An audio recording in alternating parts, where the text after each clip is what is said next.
जय हिंद, नमस्कार। Welcome to force defence academy. जैसा कि आपको पता है कि एयरफोर्स बाई ग्रुप के लिए अपन एक रीजनिंग की प्रैक्टिस सेट सीरीज चला रहे हैं, जिसमें अपन ने 12 प्रैक्टिस रिकॉर्ड करके डाल दिए हैं और आपने आई थिंक देख भी लिए होंगे सारे के सारे प्रैक्टिस सेट। आज का जो प्रैक्टिस सेट नंबर होने वाला है वो है 13। बहुत प्यारे क्वेश्चन है, लास्ट तक अपने को बने रहना है। मुश्किल से 15 से 20 मिनट का ये वीडियो रहेगा, जिसमें आपको टोटल 15 क्वेश्चन जो बाई ग्रुप में आते हैं ये यहाँ पर कराए जाएंगे और कैसे करते हैं एक एक सिचुएशन आपको बताते चलेंगे। चलिए बिना किसी देरी के अपने सेशन की तरफ बढ़ते हैं। पहला क्वेश्चन लिखा है, निम्नलिखित श्रृंखला में 7वां पद क्या होगा। बहुत ध्यान से सुनिएगा। What will be the 7th term in the following series. 7th term चाहिए बेटा। अच्छा, इंसान करता क्या है कि यहाँ वाला टर्म निकाल लेगा और आंसर लगा देगा। लेकिन एक बात बताइए, जैसे मैं बोलूँ यहाँ है ए, फिर यहाँ है ई, फिर इधर है आई, तो कितने हो गए 3, इधर है 4, इधर है 5, इधर है 6 और इधर है 7। 7वां टर्म चाहिए। तो बच्चे एक बात बताओ, इसकी प्लेस वैल्यू होती है कितनी 1, इसकी कितनी होती है 5, इसकी कितनी होती है 9। इनके बीच में डिफरेंस आप पता करोगे कितना हो जाएगा 4। इनके बीच का डिफरेंस पता करोगे कितना हो जाएगा 4। तो 9 और 4 कितना हो जाएगा 13। अगला 13 में कौन आता है, एम आता है। चलिए 13 और 4 कितना हो जाएगा 17। 17 में कौन आ जाएगा बेटा, क्यू। 17 और 4 कितना होता है, तो आप बोलोगे 21। 21 में कौन आ जाएगा, यू। और 21 और 4 कितना होता है 25। तो डेफिनेटली इसका जो आंसर है वो आपको 7वां पद चाहिए था ना, 7th टर्म चाहिए था। तो 7th वाले में क्या आ जाएगा, 1 2 3 4 5 6 और 7। 7वें वाले में आ जाएगा 25। 25 में है वाई।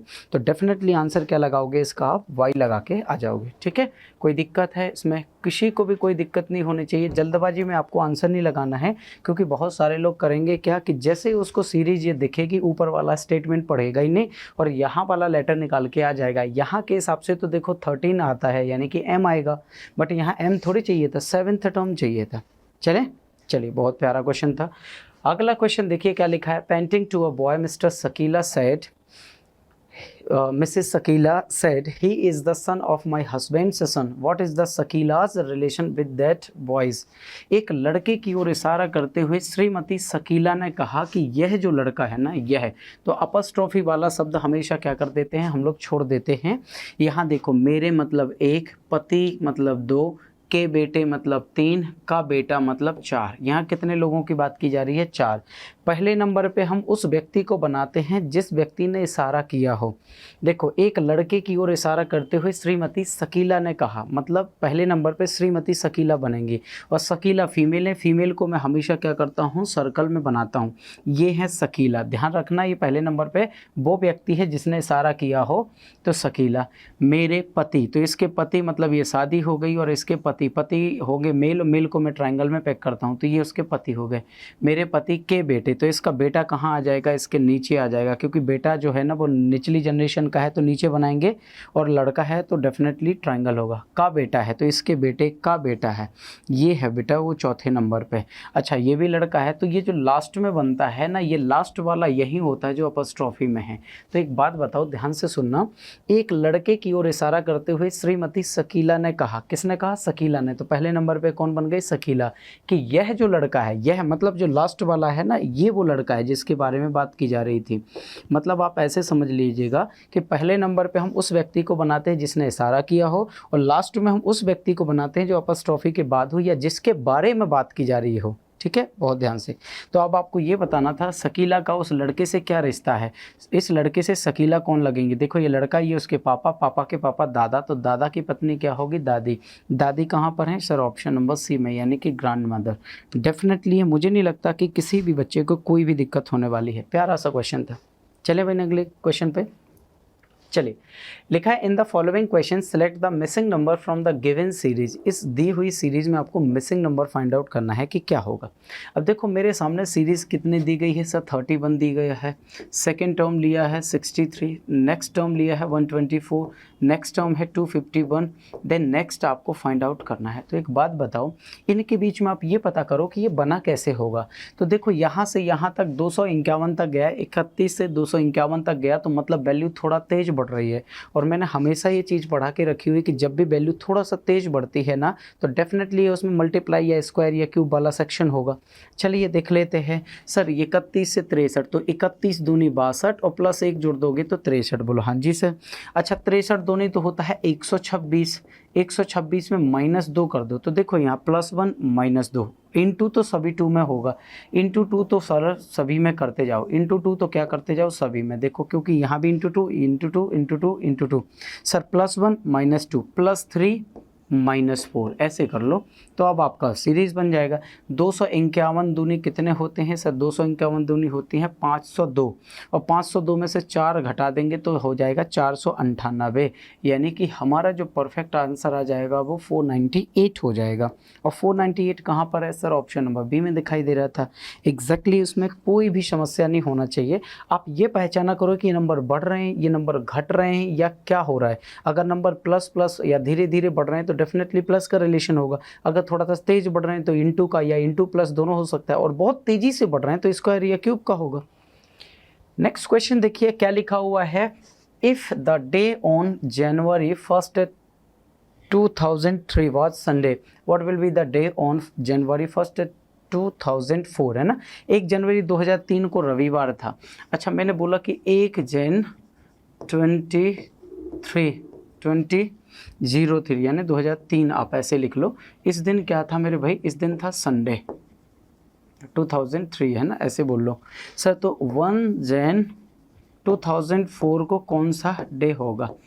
आप इसको ना दो तरीके से निकाल सकते थे बच्चा। किस तरीके से? दो तरीके से निकाल सकते थे। पहला तो ये था कि देखो जब भी डे और मंथ सेम हो और आपके ईयर अलग हो तो इनके बीच में पहले डिफरेंस पता करो कि कितने का डिफरेंस है। सर 3 से 4 तक 1 साल का डिफरेंस है। 2003 का पता है, 2004 का निकालना है, आगे जा रहे हो कैलेंडर में तो प्लस कर देना। अच्छा यहाँ पे इनके बीच में कोई लीप ईयर आ रहा है नहीं, मतलब जो एक बचा है भाई साहब एक इसमें जोड़ दो तो आ जाएगा मंडे। एक तो आपका ये सिंपल सी प्रोसेस थी, आप डेफिनेटली मंडे आप डायरेक्टली लगा सकते थे। लेकिन आप ना दूसरे तरीके से सॉल्व करो। जब भी कोई नॉर्मल ईयर होता है ना, यानी सामान्य वर्ष की बात करें, और सामान्य वर्ष कौन सा होता है? सुनो मेरी बात, सामान्य वर्ष होता है जिसमें 4 का भाग ना जाए। सामान्य वर्ष क्या होता है? जिसमें 4 का भाग ना जाए, ठीक है। सामान्य वर्ष क्या होगा? जिसमें 4 का भाग ना जाए। तो 2003 देखो सामान्य वर्ष है कि नहीं, इसमें 4 का भाग नहीं जाता। तो मान लेते हैं कि ये किससे स्टार्ट हुआ सर? संडे को। देखो क्वेश्चन में लिखा है ना कि 1 जनवरी को क्या था? 1 जनवरी 2003 को संडे था, तो यकीन मानो 31 दिसंबर और 2003 को भी भाई साहब संडे ही रहा होगा। सर ये आप कैसे बोल सकते हो? मैं ऐसे बोल सकता हूँ कि नॉर्मल ईयर जिस दिन से शुरू होता है उसी दिन पे ख़त्म होता है। अगर 1 जनवरी 2003 से संडे से शुरू हुआ है तो यकीन मानिए कि 31 दिसंबर 2003 को भी संडे ही रहा होगा। तो 2003 ख़त्म हो गया तो 31 दिसंबर के बाद क्या आएगा? 1 जनवरी 2004। तो भैया संडे के बाद क्या आएगा? मंडे ही तो आएगा। तो आप ऐसे भी सॉल्व कर सकते थे। लेकिन अगर कोई लीप ईयर है, लीप ईयर इट मीन्स जिसमें 4 का डिवाइड हो जाए, है ना, जैसे 2004, 2008, 2012 ऐसे। तो मान लीजिए कि 1 जनवरी 2004 को अगर संडे है तो यकीन मानो कि 31 दिसंबर 2004 को मंडे होगा। मतलब जिस दिन से शुरू होता है उसके अगले दिन पे वो साल ख़त्म होगा लीप ईयर में, और उसके अगले दिन से स्टार्ट होगा जाए, ठीक है, अगला साल हो। अगला क्वेश्चन देखो, चलिए बहुत प्यारा क्वेश्चन है। क्या लिखा है? Hate is related to love in the same way as create is related to. यहाँ पर सीधा सीधा ऑपोजिट वर्ड लिखा है। हेट मतलब नफरत करना, लव यानी कि प्यार करना, क्रिएट मतलब होता है बनाना, सृजन करना या बनाना। तो बेटा बनाने का जस्ट अपोजिट क्या हो जाएगा? डिस्ट्रॉय करना हो जाएगा। क्या हो जाएगा? डिस्ट्रॉय हो जाएगा। मतलब इसका ऑपोजिट लेटर लिखा गया है, डिस्ट्रॉय मतलब ख़त्म करना, है ना। चलिए अगला क्वेश्चन देखिए, बिल्कुल मैथमेटिकल ऑपरेशन से है। और ये क्वेश्चन जितने भी मैं आपको पढ़ा रहा हूँ, जिन जिन टॉपिक से पढ़ा रहा हूँ, बहुत अच्छे से वो टॉपिक कवर कर लीजिएगा, क्योंकि बाई ग्रुप का जो सिलेक्शन है वो इस बात पर डिपेंड करता है कि आपने रीजनिंग के क्वेश्चन कितने मिनट में और कितने क्वेश्चन किए हैं, समझ गए। चलिए इधर आ जाओ सर, पहले तो सिंबल एक्सचेंज करना है। 28 तो 28 लिखे हैं, बिल्कुल सर लिख दीजिए। सर इनटू मीन्स क्या होता है? सर इनटू मीन्स होता है माइनस, तो लगा दीजिए माइनस। सर 12 लिखा है 12, अब आ जाओ माइनस। माइनस मीन्स क्या होता है? माइनस मीन्स डिवाइड बाय, तो यहाँ डिवाइड बाय कर दीजिए। फिर कितना बचा सर? इधर 2। सर इनटू का मतलब क्या है? इनटू मीन्स प्लस, तो यहाँ आ जाएगा प्लस, और ये 3, और प्लस का मतलब क्या है? प्लस का मतलब है इनटू, तो इधर इनटू लगा दो, हो जाएगा 5। अब आपको वैल्यू फाइंड करना करना है, लगा दीजिए बोर्ड मास। बोर्ड मास में पहले आप किसको ख़त्म करेंगे, डिवाइड को, फिर इनटू को, फिर प्लस को, फिर माइनस को। सर इनटू ख़त्म कीजिए, 12 में 2 का भाग दीजिए, इधर 6, इधर 28, बीच में माइनस लगा था, माइनस प्लस। अब देखो इनटू ख़त्म करने के बाद डिवाइड बाय ख़त्म करने के बाद इनटू, तो 5 3 15 हो गए। सर यहाँ पर बता दीजिए अब आएगा क्या। देखो सुनो, इसके आगे कुछ भी नहीं लगा, मतलब ये प्लस की वैल्यू है, इसके आगे माइनस का लगा है तो ये माइनस की, इसके आगे प्लस लगा है तो प्लस की, तो प्लस प्लस की वैल्यू को जोड़ दो, माइनस की वैल्यू को घटा देना। तो 15 और 28 कितने होते हैं सर, 8 और 4 12 और 1 13, है ना, कितना हो जाएंगे 3। अच्छा 2 1 3 1 4 43 हो जाएंगे। 43 में बेटा 6 घटा दो, कितने बचेंगे 37। क्या 37 ऑप्शन में था, हाँ जी सर, ऑप्शन नंबर 3 में। अच्छा बहुत सारे लोग बड़ा कन्फ्यूज़न होते हैं कि इसमें 28 में से 6 घटा देंगे या पहले ऐसे करेंगे। मेरा देखो सिंपल सा फंडा है कि जो रूल बोलता है बोर्ड मास का उसको करते जाओ। सर जो प्लस प्लस की वैल्यू है, इसके आगे देखो प्लस लगा तो ये प्लस की, इसके आगे कुछ भी नहीं लगा मतलब प्लस की है, तो प्लस प्लस की वैल्यू जोड़ दो, माइनस की घटा दो, सिंपल सी बात। अगला क्वेश्चन आपको बताना है, how many rectangle are there in the given figure. इस दिए गए फिगर में हाउ मैनी रेक्टेंगल कितने हैं, चलो बताओ, आयत कितने हैं। और आयत काउंट करने के लिए भाई साहब मैंने आपको बहुत प्यारा सा एक मेथड बता के रखा हुआ है, जल्दी से बताइए आयत क्या होते हैं, आयत कितने हैं इस वाले में, आयत, हाउ मैनी आयत। ठीक है, अब देखो बड़ा कन्फ्यूजन होता है कि सर इसको कैसे सॉल्व करें, तो मैं इस तरीके से बना रहा हूँ। ठीक है, बस एक बात ध्यान रखना दोस्त, इस बीच वाली लाइन को मैं मिस कर रहा हूँ, जो क्रॉस बना है ना इसको मैं मिस कर रहा हूँ, कि इसका कोई काम भी नहीं है बेटा, यहाँ से यहाँ तक, यहाँ से यहाँ तक इसका कोई काम नहीं है, काम है इनमें काउंट करना है। तो आयत काउंट करने के लिए 1 और 2 आप ऐसे लाइन लिख लो, हॉरिजॉन्टल और वर्टिकल में 1 और 2। तो सर एक काम करते हैं, इनको काउंट करो, इनको काउंट करो, 1 और 2 कितने हो गए सर, इसका 3, 1 और 2 कितने हो गए 3, 3 और 3 का मल्टीप्लाई, टोटल कितने हो गए 9। हमेशा जब भी आपको आयत निकालना हो तो रो और कॉलम को टोटल जोड़ लो आप और उनको आपस में मल्टीप्लाई कर लो। देखो 1 और 2 था, इधर 1 और 2 था, तो 1 और 2 3, 1 और 2 3, 3 और 3 को क्या कर दो आपस में मल्टीप्लाई कर दो, कितने हो जाएंगे 9 हो जाएंगे। लेकिन अगर पूछता है इसमें हाउ मैनी ट्राइंगल, तो ट्राइंगल देखो कैसे फाइंड करते हैं। अगर ट्राइंगल पूछ लेता, सपोज दैट कि सर ट्राइंगल कितने हैं, तो इधर देखो 1 2 3 4 5 6 7 और 8, 8 का डबल कितना होता है आप बताओगे सर 16। ट्राइंगल इसमें 16 है। ट्राइंगल कितने हैं, ट्राइंगल की अगर बात करें कि सर यहाँ पर ट्राइंगल आपको कितने दिखाई दे रहे हैं, बिल्कुल मैं बेशक बोल सकता हूँ कि यहाँ पर जो मुझे ट्राइंगल दिखाई दे रहे हैं वो दिखाई दे रहे हैं 16। अगर मैं पूछूँ कि यहाँ पर मुझे रेक्टेंगल कितने दिखाई दे रहे हैं तो हो जाएंगे 9। अगर पूछे मुझे यहाँ पर स्क्वायर कितने दिखाई दे रहे हैं, अब फंस गए स्क्वायर में कि सर स्क्वायर कैसे निकालेंगे।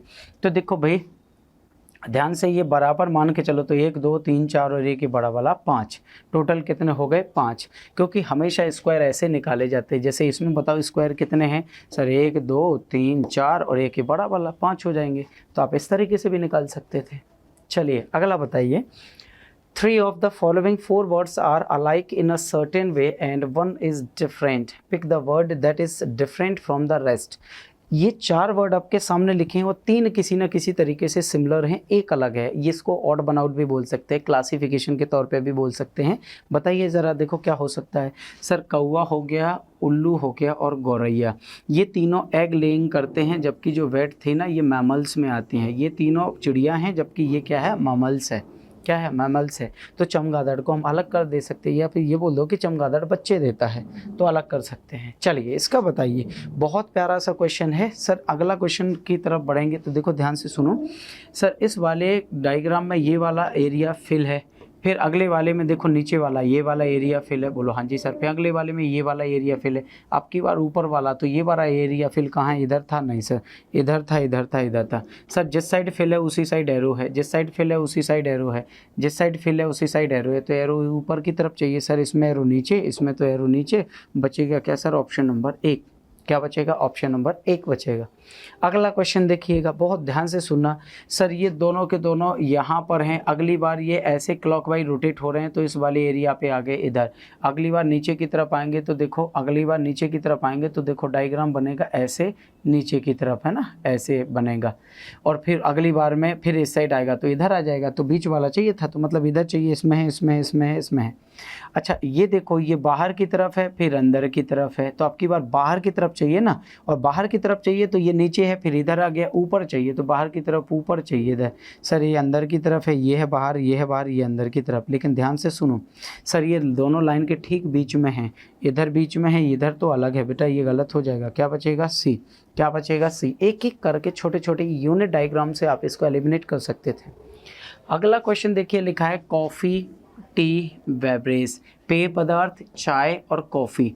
तो भैया ये है पेय पदार्थ, और चाय और कॉफ़ी का कोई रिलेशन है नहीं, लेकिन चाय और कॉफ़ी दोनों बेवरेज मटेरियल है कि नहीं। तो आंसर क्या बनेगा सर? Option number second. क्या बनेगा? ऑप्शन नंबर सेकंड बनेगा। अगला क्वेश्चन देखिए, लिखा हुआ है जब घड़ी में 8:30 बज रहा हो तो घड़ी की मिनट की सुई और घंटे की सुई के बीच का बनने वाला कोण कितना होगा। देखो आपके पास, मैंने जब घड़ी सॉल्व कराई थी तो ये बोला था कि अगर आपके पास टाइम गिवन हो, यानी टाइम दिया हो, और आपको एंगल फाइंड करना हो, यानी कि कोण निकालना हो, तो एक फॉर्मूला था 60 into H difference 11 into M divide by कितना हो जाएगा बच्चा? 2 हो जाएगा। चलो 60 की जगह 60 एच मतलब घंटे, घंटे कितना है? 8, तो इधर रख दो 8 माइनस 11 इंटू एम, मिनट कितने हैं? मिनट हो जाएंगे 30, तो इधर रख दो 30 डिवाइड बाय कर दो कितने? 2। 8 छंग 48 यानी 480, इधर बेटा 11 3 33 330। अच्छा नीचे 2 का भाग दे दो सर, 0 से 0 गया, कितना बचा? 0। सर इधर 8 में से 3 गया, कितना? 5, और 4 में से 3 गया, बचेगा 1, इसमें 2 का भाग दे दो सर, 150 में 2 का भाग दे दो, 75 आ जाएगा, यानी कि ठीक 65 डिग्री एंगल का कोण बनेगा। सही है सर। ऑप्शन नंबर कहाँ पर है? ऑप्शन नंबर बी में। समझ गए मेरी बात को? ये कब आपको फॉर्मूला लगाना है? जब टाइम दिया हो और एंगल निकालना हो। अगर मान लो ऑप्शन में ये एंगल नहीं होता, 75 नहीं होता, तो सर टोटल एंगल कितना होता है? मान लो घड़ी में कितने बजे थे सर? ये 12 है, ये सर 1 मिनट है ना, थोड़ा घड़ी बना ही लेते हैं। एक और मैं समझा दे रहा हूँ, क्योंकि एक और एब्स्ट्रैक्शन केस बनाएगा बेटा, परेशान करने के लिए एग्जामिनर क्या करता है, वो कन्फ्यूज़ करेगा। सर इधर 12, इधर 6, इधर 3, इधर 9, इधर 10, इधर 11, इधर 1, इधर 2, इधर 4, इधर 5, इधर 7, इधर 8। अच्छा 8:20 थे ना, 8:20 थे तो ठीक ठीक मिनट की सुई कहाँ पर होगी सर? 4 पर है ना, और 8:20 हो गए तो थोड़ा सा इस तरीके से हो गई। तो आपका ये वाला एंगल 75 का है, तो ये वाला एंगल कितने का होगा सर? टोटल एंगल होते हैं 360, 360 में से सर 75 वाला घटा देना, टोटल एंगल 360, उसमें से 75 वाला घटा देना, बाकी का बचा हुआ निकल जाएगा दूसरा। तो या तो ऑप्शन में 75 होगा या दूसरा वाला होगा, कुछ भी हो सकता है। अगला देखो, अगला क्वेश्चन बहुत प्यारा सा लिखा है, the different of the ages of Rohit and Akshar is 12 years, the ratio of their ages is 5:3, the age of Akshar is. Rohit और अक्षर की आयु में 12 वर्ष का अंतर है, तो उनकी आयु का अनुपात कितना होगा? देखो बच्चे एक बात बताओ, मैंने बोला कि सर एक का मान लो 5:3 है ना, और इनका डिफरेंस कितना है बेटा? 12 साल का। कितने साल का है? 12 साल का है। तो मैं मान के चलता हूँ कि सर एक की हो जाएगी 5x और दूसरी की हो जाएगी 3x, बराबर है कितने से? 12 से। तो यहाँ बचेगा 2x, 2x बराबर 12, तो x बराबर कितना बेटा? 6। अगर x की वैल्यू 6 आ गई तो निकालना किसका था सर? एज ऑफ अक्षर। अक्षर कहाँ थे सर? लास्ट में थे ना अक्षर, लास्ट में, तो लास्ट में अक्षर का क्या था? 5। तो सर 5 इंटू 6 कर दीजिए, 6 पंचे 30, यानी 30 साल के तो हैं अक्षर, 30 साल के क्या हैं? अक्षर। तो मेरी बात ध्यान से सुनना, फिर जो दूसरा लड़का होगा वो 18 साल का होगा, और दूसरा लड़का कौन है सर? दूसरा लड़का है रोहित। देख लो दोनों के बीच का डिफरेंस भी कितने साल का हो जाएगा? 12 साल का हो जाएगा ना। ठीक है, देखो 6 3 18, 6 5 30 हो जाएगा।